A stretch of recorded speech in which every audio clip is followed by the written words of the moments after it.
प्रिय दर्शकों नमस्कार, जय श्री राम। सूर्य ग्रहण एक ऐसी खगोलीय घटना है जिसमें पृथ्वी और सूर्य के बीच में चंद्रमा आ जाता है। इससे सूर्य की आंशिक या पूर्ण रोशनी धरती पर नहीं आ पाती है। इसी घटना को सूर्य ग्रहण कहते हैं। यह घटना हमेशा अमावस्या तिथि को होती है, जबकि चंद्र ग्रहण हमेशा पूर्णिमा तिथि को लगता है। महर्षि वेद व्यास जी कहते हैं, रविवार को सूर्य ग्रहण अथवा सोमवार को चंद्र ग्रहण हो तो चूड़ामणि योग होता है। यह एक अति विशिष्ट योग है। इसमें जप तप करने का जो सामान्य पुण्य होता है उसका करोड़ गुना पुण्य प्राप्त होता है। प्रिय दर्शकों, 21 जून को जो सूर्य ग्रहण है और रविवार को है, इसीलिए चूड़ामणि योग बन रहा है। इसलिए दर्शकों, जहां एक और यह ग्रहण तमाम प्रकार की नकारात्मकताओं से भरा हुआ है, वहीं इसके पीछे सकारात्मक पक्ष भी है। साधक मंत्र सिद्ध करने के लिए इस अवसर का लाभ निश्चित रूप से उठाएंगे। वर्ष 2020 में प्रमुख रूप से 2 सूर्य ग्रहण है। पहला सूर्य ग्रहण है 21 जून 2020 दिन रविवार को, जो कि संपूर्ण भारतवर्ष में दिखाई देगा।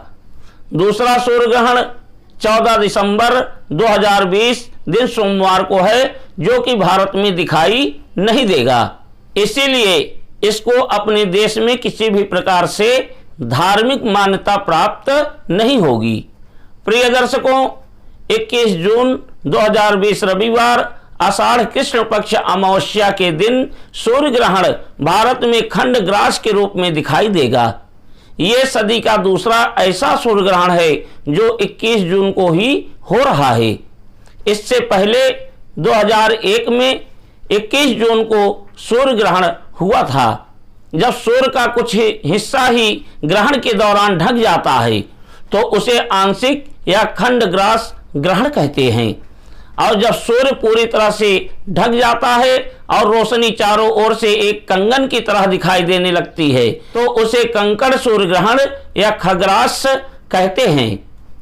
दर्शकों, सार्वभौमिक रूप से ग्रहण की शुरुआत यूं तो 9:16 से है, लेकिन भारत में इसका आरंभ सुबह 9:56 से होगा और यह सबसे पहले गुजरात के द्वारिका शहर में दिखाई देगा, जबकि ग्रहण का मोक्ष 1:20 पर होगा। भारत में सबसे अंत में कोहिमा शहर में ग्रहण का मोक्ष होगा, जहां ग्रहण का आरंभ 11:04 पर होगा और मोक्ष 2:28 पर होगा। यानी पूरे देश की बात की जाए तो यह ग्रहण 9:56 से प्रारंभ होकर दोपहर 2:28 पर समाप्त होगा। प्रयागराज में ग्रहण का स्पर्श 10:28 सुबह में होगा और ग्रहण का मध्य 11:14 पर एवं ग्रहण का मोक्ष दोपहर 2:01 में होगा। भारतवर्ष के अन्य शहरों में इसकी समयावधि अलग अलग होगी। कुछ प्रमुख शहरों की समयावधि आप स्क्रीन पर देख सकते हैं। प्रिय दर्शकों, आइए समझते हैं कि ज्योतिष शास्त्र के अनुसार यह ग्रहण कैसे परिस्थितियों में बन रहा है और इसके क्या प्रभाव रहेंगे। यहाँ 3 तथ्य विचारणीय हैं। नंबर 1, मिथुन राशि में राहु सूर्य चंद्रमा को पीड़ित कर रहा है। मंगल जल तत्व की राशि मीन में है और मिथुन राशि में स्थित ग्रहों सूर्य बुध चंद्रमा और राहु पर दृष्टि डाल रहा है। नंबर 2, इस दिन बुध गुरु शुक्र और शनि वक्री रहेंगे। राहु और केतु हमेशा वक्री ही रहते हैं। इन 6 ग्रहों की स्थिति के कारण यह सूर्य ग्रहण और भी खास हो गया है। नंबर 3, गुरु नीच के होकर सूर्य से अष्टक होंगे। ये 3 बिंदुओं के फलस्वरूप यह घटना पूरे विश्व में उथल पुथल मचाएगी। देश में आगजनी, विवाद और तनाव की स्थितियां बन सकती हैं। इस ग्रहण के प्रभाव से वायुमंडल में विकट परिस्थितियां बन सकती हैं। भयंकर आंधी तूफान का आना निश्चित है। दर्शकों, एक बात बताना यहाँ मैं आवश्यक समझ रहा हूं कि सूर्य ग्रहण का प्रभाव 1 माह तक देखने को मिलेगा, ऐसा शास्त्रों में कहा गया है। यानी जो भी इसके अच्छे बुरे प्रभाव होंगे वह 1 महीने के भीतर ही घटित होंगे और 1 महीने के भीतर ही विचारणीय होंगे। प्रिय दर्शकों, यह सूर्य ग्रहण 8 राशियों के लिए अशुभ है और 4 राशियों के लिए यह ग्रहण लाभकारी है। किस राशि को क्या क्या लाभ मिल सकते हैं और किस किस राशि को क्या क्या हानि हो सकती है, इसके बारे में मैं विस्तृत जानकारी अलग से एक वीडियो के माध्यम से दूंगा।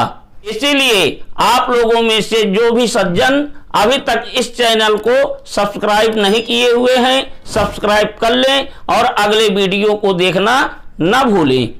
आइए जानते हैं वो कौन सी 8 राशियां हैं जिन्हें इस सूर्य ग्रहण से सावधान रहने की जरूरत है और वो कौन सी 4 राशियां हैं जिन्हें डरने की जरूरत नहीं है, उनको लाभ मिलने वाला है। वृष, मिथुन, कर्क, तुला, वृश्चिक, धनु, कुंभ और मीन, ये 8 राशियां जिन्हें इस सूर्य ग्रहण से सतर्क रहने की जरूरत है। मेष, मकर, कन्या और सिंह, ये 4 राशियां हैं जिन्हें यह सूर्य ग्रहण लाभ दे सकता है परंतु हानि नहीं। प्रिय दर्शकों, आइए अब जानते हैं कि इस ग्रहण का सूतक कब से कब तक है। शास्त्र कहते हैं कि सूर्य ग्रहण का सूतक ग्रहण आरंभ होने से ठीक 12 घंटे पहले लग जाता है। क्योंकि अलग अलग शहरों में ग्रहण का आरंभ और मोक्ष अलग अलग समय होगा, इसीलिए उस स्थान के ग्रहण आरंभ से ठीक 12 घंटे पहले सूतक का आरंभ हो जाएगा और सूर्य ग्रहण के मोक्ष के साथ ही सूतक का समापन हो जाएगा। प्रयागराज में इस सूर्य ग्रहण का सूतक 20 जून को रात्रि 10:28 से प्रारंभ हो जाएगा, जो ग्रहण की समाप्ति तक रहेगा। प्रिय दर्शकों, ग्रहण के दौरान क्या करें और क्या नहीं, आइए पहले जानते हैं क्या नहीं करना चाहिए। ग्रहण के समय घर से बाहर नहीं निकलें। ग्रहण काल के समय भोजन ना करें, ना ही कुछ पिएं। विद्यार्थी ग्रहण काल में पढ़ाई शुरू ना करें, बल्कि ग्रहण के समय से पहले से शुरू कर ग्रहण के दौरान करते रहें तो अच्छा रहेगा। ग्रहण से पहले 20 जून को रात्रि भोज में से खाना ना ही बचाएं तो अच्छा रहेगा। यदि दूध, दही या अन्य तरल पदार्थ बच जाएं तो उनमें तुलसी अथवा कुश डाल करके रखें। इससे ग्रहण का प्रभाव उन पर नहीं पड़ेगा। ग्रहण के पहले का बना हुआ अन्न ग्रहण के बाद त्याग देना चाहिए, लेकिन ग्रहण से पूर्व रखा हुआ दही या उबाला हुआ दूध तथा दूध, छाछ, घी या तेल, इनमें से किसी में ठीक से बनाया हुआ अन्न जैसे पूरी आदि ग्रहण के बाद भी सेवनीय है, परंतु ग्रहण से पूर्व इनमें कुशा या तुलसी डालना जरूरी है। ग्रहण के स्नान में कोई मंत्र नहीं बोलना चाहिए। ग्रहण के दौरान पूजा पाठ की भी मनाही होती है और मूर्तियों को स्पर्श भी नहीं करना चाहिए। मुहूर्त चिंतामणि ग्रंथ के अनुसार सूर्य ग्रहण के दौरान शयन करना, यात्रा करना, पत्ते का छेदना, तिनका तोड़ना, लकड़ी काटना, फूल तोड़ना, बाल और नाखून काटना, कपड़े धोना और सिलना, दांत साफ करना, भोजन करना, शारीरिक संबंध बनाना, घुड़सवारी करना, हाथी की सवारी करना और गाय भैंस का दूध निकालना, इन सब बातों की मनाही है।